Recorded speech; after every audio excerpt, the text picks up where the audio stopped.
Assalamualaikum dan selamat sejahtera. Okey, kawan-kawan semua. Okey. Dah lama dah aku tak upload apa-apa video. Maklumlah sibuk sedikit dengan reel yang aku nak kena servis, dengan kerjaya tetap lagi, dengan mancingnya kumpau lagi. Jadi terdapat beberapa halangan lah di situ.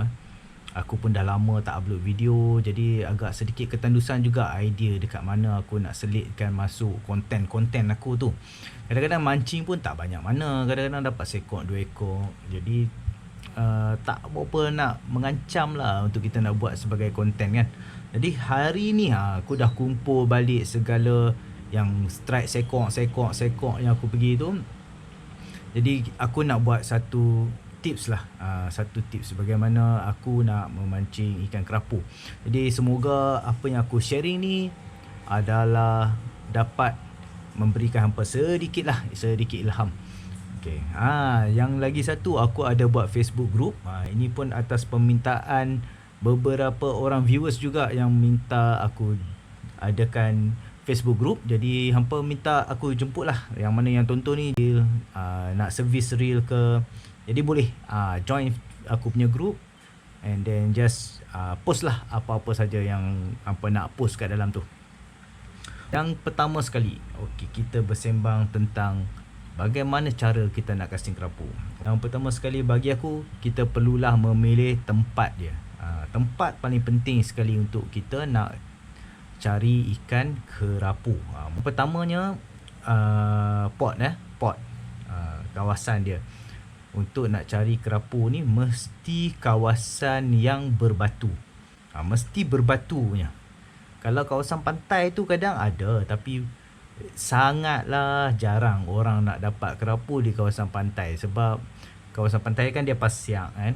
Kerapu ni sifat dia suka duduk dekat dalam celah-celah batu ke apa kan. Sebab tu kadang-kadang bila kawan-kawan kita dia kata jom ketuk-ketuk dasar ke, ketuk-ketuk batu, itu kira memang dah sinonim dah dengan kerapu punya kehidupan lah. Jadi kawasan yang sesuai untuk memancing kerapu ni hampa mestilah cari kawasan yang ada batu-batu. Kalau tak ada batu dekat atas darat pun hampa akan mungkin ada structure kat dalam air, kat dalam laut tu. Jadi kat dalam tu boleh memancing ikan kerapu. Dan lagi satu, yang keduanya, keadaan ayak masa kita nak mancing tu. Selalunya macam aku ni, aku lebih gemar memancing dalam ayak surut nak ke pasang. Daripada surut nak ke pasang. Kalau ayak mati pun ada juga. Daripada pasang nak ke surut pun ada juga. Sebab kerapu ni dia kadang tak pergi mana pun, dia duduk dalam kawasan dia aja. Jadi keadaan air yang aku rasa aku selalu banyak strike adalah daripada surut nak ke pasang. Sebelum pasang penuh lah. Bila dah pasang penuh lagi susah aku rasa nak dapat. Sementara di pertengahan tu aku rasa memang agak cantik jugalah untuk kita nak dapat strike kerapu tu. Dan kedua, untuk keadaan air ni, yang kedua tu lah dalam pecahan dia. Okey, keadaan air adalah keadaan warna air yang agak bersederhana daripada segi warna. Tidak terlampau cerah sangat, tidak terlampau clear lah tidak terlampau clear dan tidaklah terlalu macam mana, terlalu kotok. Bukan, kadang-kadang dia sebab selut, sebab habuk, kadang-kadang terlalu kotok, dia susah juga nak makan. Dia makan tapi dia susah nak makan. Itu yang aku hadapi lah berdasarkan pengalaman. Jadi sebab memancing ni kita berdasarkan pengalaman. Jadi warna air yang agak sedang-sedang tu, dia nak cerah, crystal clear pun tak, kalau gelap pun tak. Dia di antara je, di antara tu. Kalau hampa biasa memancing tu, mungkin bergantung juga pada tempat-tempat tertentu lah. Kalau contoh kawasan Penang ni airnya tidaklah terlalu jernih. Air dia tidak terlalu jernih pasal kawasan pantai dia kebanyakannya berpasir dan kat dalam tu tengah sikit dia lumpur. Jadi ayak kat kawasan Penang dia tidaklah terlalu clear. Mungkin kalau pergi ke kawasan yang lain mungkin air dia memang sentiasa jernih. Jadi itu bergantung pada kawasan juga. Tapi bagi aku warna air ni bergantung pada keadaan sesuatu tempat tu lah. Tapi di kawasan Penang ni macam aku ceritakan tadi itulah. Okey, yang ketiganya adalah rod. Okey, rod. Okay. Aku dahulunya aku suka menggunakan rod yang agak mempunyai power yang agak tinggi lah. Jadi dulu aku suka menggunakan medium light. Sebab kerapu dekat belah Penang ni, aku rasa untuk land base nak dapat 1 kilo 500 gram pun susah nak dapat. Kira yang dapat tu besar-besar tapak tangan macam ni dah dikira kategori sebagai ada saiz lah. Jadi kat sini bila aku dah mula mendapati saiz kerapu dekat area aku ni dah semakin mengecil, tidak besar. Jadi aku pun banyak menggunakan light dan ultralight. Bergantung pada kawasan lah. Kalau dan saiz ikan lah yang penting. Itu rod. Kalau kata kawasan hampa tu memang ada kawasan kerapu yang saiz mega-mega, saiz 1 kilo. Hampa janganlah pakai UL ataupun light. Aku bukan apa pasal kerapu ni sifat dia, apabila dia makan dia akan masuk batu. So jadi bila rod hampa tidak mempunyai power yang cukup lah, makanya berkemungkinan hampa akan mengalami sangkut lah. Apabila dia masuk ke dalam lubang-lubang tu akan mengalami sangkut. Itu salah satu masalah ikan kerapu ni lah. Itulah bagi aku, rod bergantung pada kawasan dan juga saiz ikan di kawasan tertentu. Yang keempatnya adalah berkenaan reel lah. Reel. Jadi oleh kerana kita sembang pasal casting, so aku bawakan BC lah. BC. Ataupun kalau hampa menggunakan spinning, still okey jugalah. Bukannya masih lagi dalam kategori casting juga. Tapi BC lah, aku lebih fokuskan kepada BC. Untuk BC, reel yang aku rasa agak sedap untuk bermain kerapu ni, aku selalu menggunakan low ratio.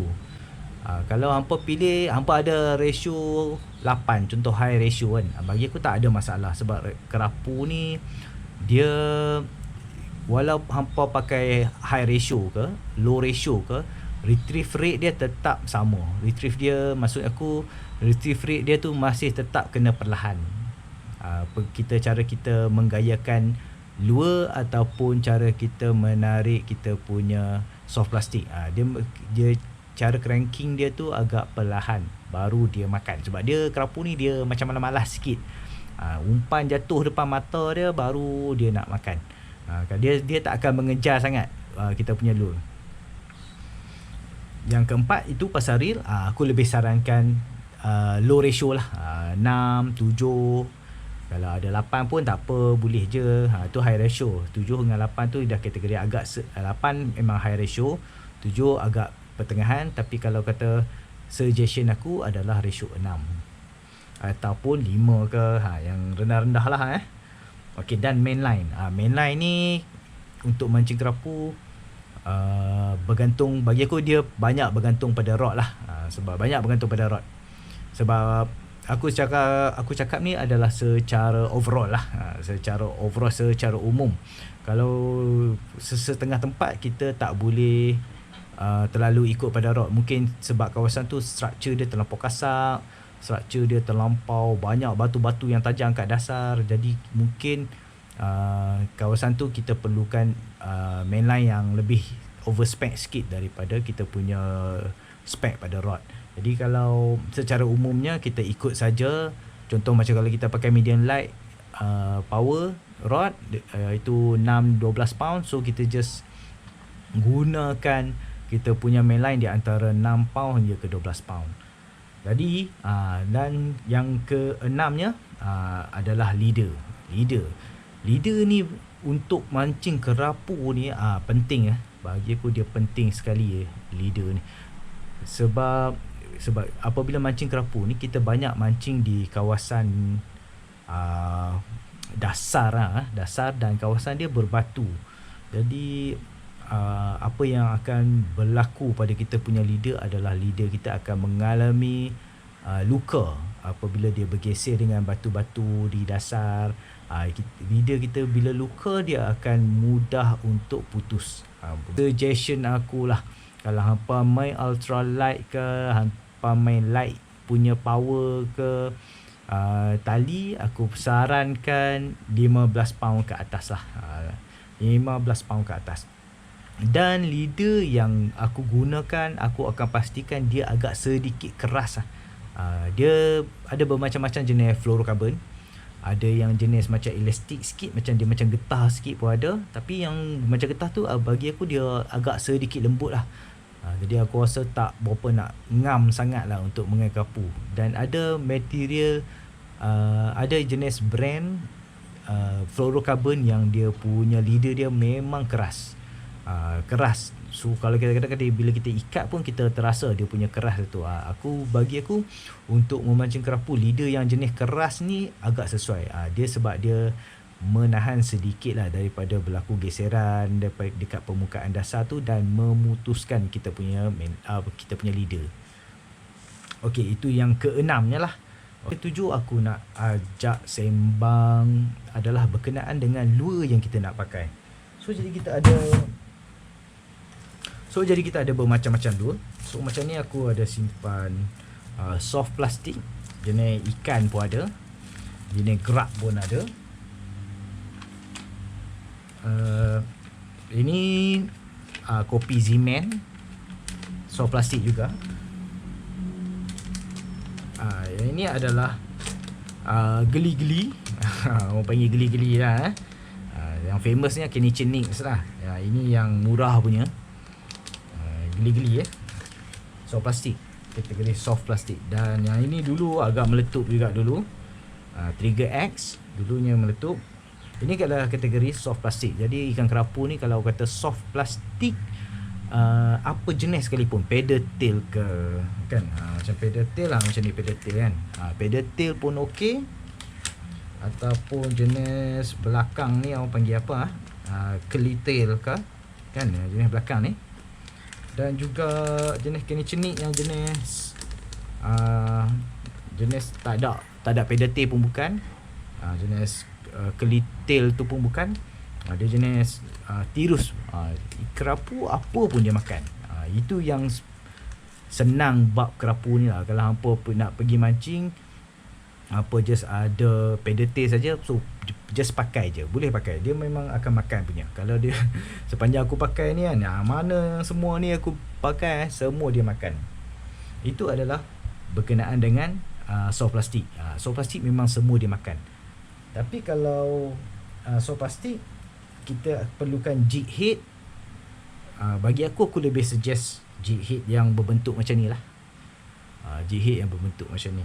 Sebab kawasan kita mancing tu adalah kawasan yang berbatu. So sekali tengok. Okey, kawasan yang berbatu. Jadi kita punya percentage untuk sangkut tu adalah tinggi. Jadi kalau kita menggunakan jenis open punya mata kail, contoh macam ni lah. So macam ni, ini ada jenis open. So lure kita akan berada kat sini. Jadi yang mata kail ni akan terkeluar daripada body dia lah. Jenis ini boleh pakai. Cuma percentage untuk sangkut tu agak sedikit tinggi lah. Sedikit tinggi. Nanti hampa kena FG0 banyak kali lah. Jadi aku lebih suggest menggunakan mata kail yang macam ni. Macam ni sebab dia punya hook dia akan tersimpan dekat atas body ikan tu. Jadi kuranglah sedikit berlaku sangkut dekat batu-batu dekat bawah dasar tu. Okey, itu yang aku explain tentang soft plastik. Jadi soft plastik bagi aku tidaklah terlalu cerewet. Cuma bergantung pada saiz yang kita nak pakai lah. Saiz kita nak pakai. Kalau kerapu kat situ ada saiz yang mega-mega, so bolehlah pakai soft plastik yang agak besar sikit. Yang besar sikit. Kalau tak ada tu, ada sampai pakai jenis Kenichi Nix ni pun okey. Terusnya masih lagi dalam lure, pemilihan lure. So lure aku tadi kita cerita pasal soft plastik. So sekarang ni kita sembang pasal crankbait. Jadi crankbait ni Dia ada dua jenis lah crankbait yang aku selalu pakai. Crankbait jenis dia jenis floating, dan satu lagi jenis sinking. Jenis floating ni maksudnya bila kita baling tu dia duduk atas ayak. Dia duduk atas ayak, so bila kita cranking baru dia akan menyelam. Itu jenis floating. Kalau jenis sinking ni kita buat lontaran dan lure tu sampai pada spot kita lah, spot kita, dan lure tu akan dia akan tenggelam. Itu jenis sinking. So ada dua jenis floating dan jenis sinking. Kalau jenis sinking ni, kita cerita pasal jenis sinking.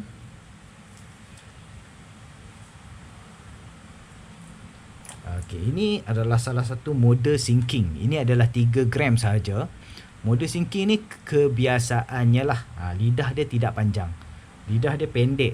Tapi kalau hampa nak beli tu, kalau dah dekat kotak tu selalunya memang dah ada explain dah sifat lure kita tu, sama ada dia sinking ataupun floating ataupun suspending.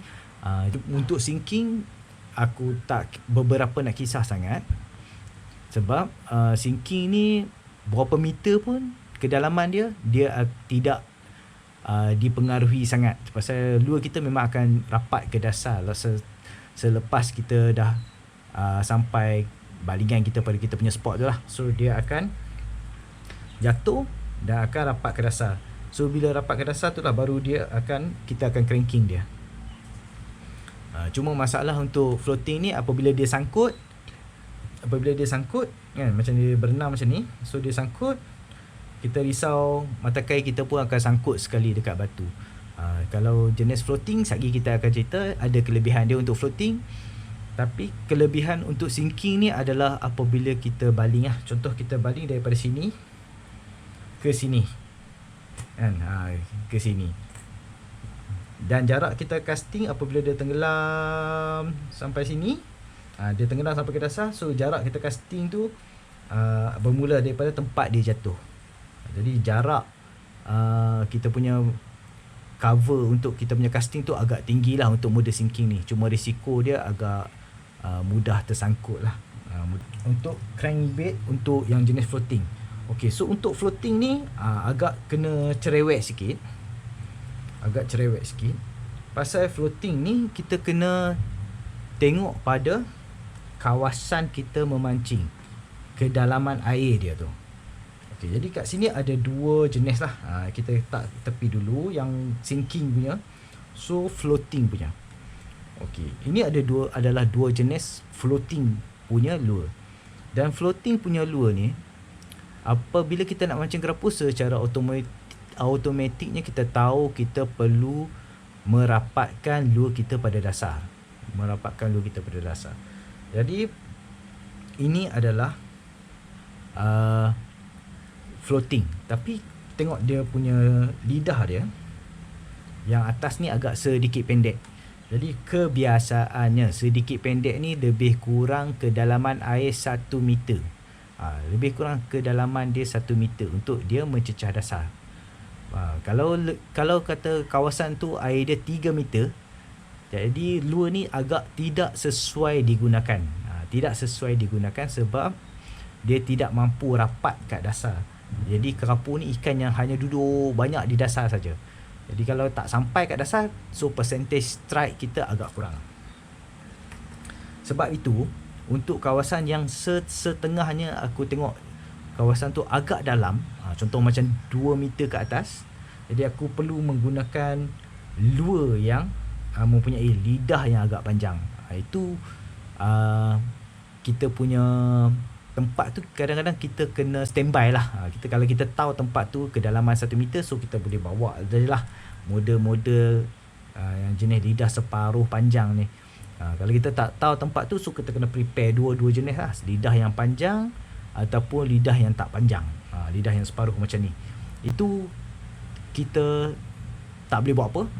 Itu kita punya terpaksa aku lah. Untuk crankbait, untuk floating ni agak agak cerewet sikit. Kalau kita mancing tak cukup kedalaman dia untuk sampai ke dasar, so percentage strike kita agak sangatlah sedikit.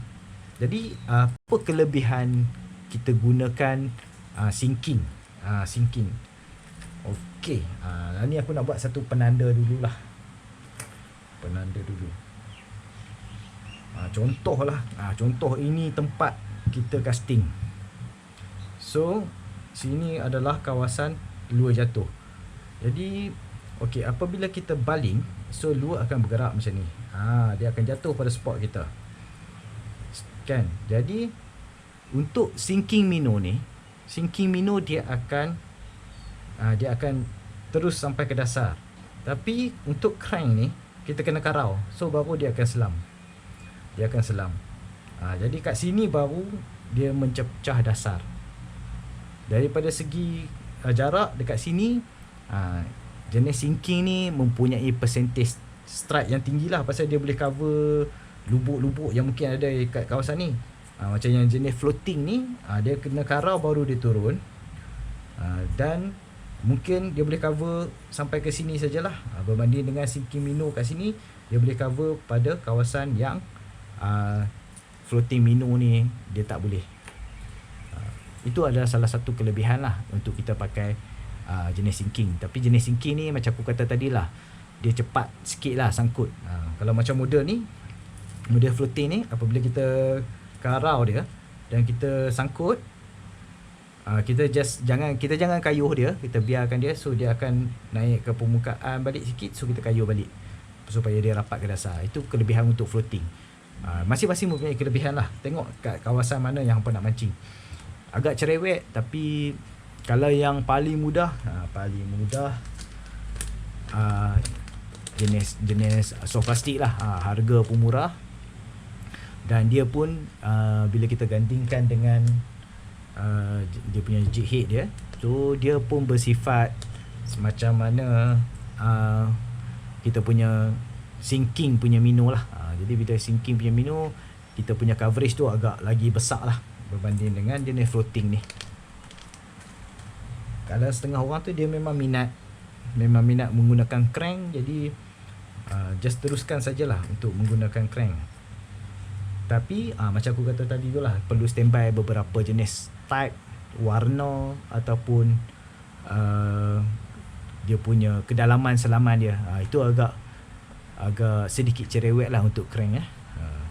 Dan yang terakhir sekali, apabila semua kita dah standby, kita dah buat semua dah, jadi yang paling penting sekali adalah cara kita casting. Kerapu ni adalah salah satu ikan yang kita boleh katakan kategori dia sebagai pemalas lah. Dia memang malas nak bergerak. Dia tak berjalan banyak macam mana ikan GT ke, ikan senangin ke. Dia lebih kepada macam ikan yang suka duduk rumah lah. Dia lebih suka pada duduk rumah. Jadi dia hanya makan apabila lure tu lalu depan mata dia. Kalau dia jenis tidaklah selalu mengejar lure, dia mesti macam setengah tenggiri kan. Macam kita mancing tenggiri, itu ikan yang mengejar kan. Dia mengejar lure tu, dia nampak lure lalu kan. Contoh lah kan, ni tenggiri, ini kita punya lure. So jadi dia nampak lalu, so dia kejar dan dia buat menyambak ikan kita punya lure. Tapi kerapu bukan jenis macam tu lah. Kalau dia ini kerapu, so lure lalu depan mata dia, barulah dia nak makan. Kalau dia nampak jauh sikit, dia tak kejar. Dia kerapu, dia sifat dia macam tu sikit. Dia lebih kepada tunggu untuk makan. Kalau dan kayuhan kita tu, kayuhan dia mestilah perlahan. Kena perlahan, dan kita kena rasa dia punya hentakan lure tu pada dasar tu. Kita kena rasa. Kalau tak rasa tu, mungkin lure tak sampai dasar lagi, lure kat atas lagi. Jadi kita kena karau dia, kita kayuh dia, dan kita kena rasa dia ketuk kat dasar tu. Itu salah satu cara dia. Dia tak boleh kayuh laju macam ni.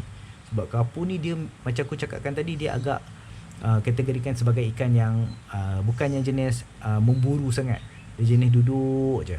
So kayuhan dia agak perlahan. Sebab tu aku suggestkan ratio yang agak agak rendah kan. Kalau pakai ratio 8 boleh je nak pakai, tapi kayuh pun kena perlahan juga, sama juga, dia retrieve rate dia kena slow je. Baru kita boleh ada percentage untuk strike ikan kerapu tu. Jadi kat sini aku adalah belanja sikit-sikit lah aku punya strike ikan kerapu yang aku pernah dapat dulu.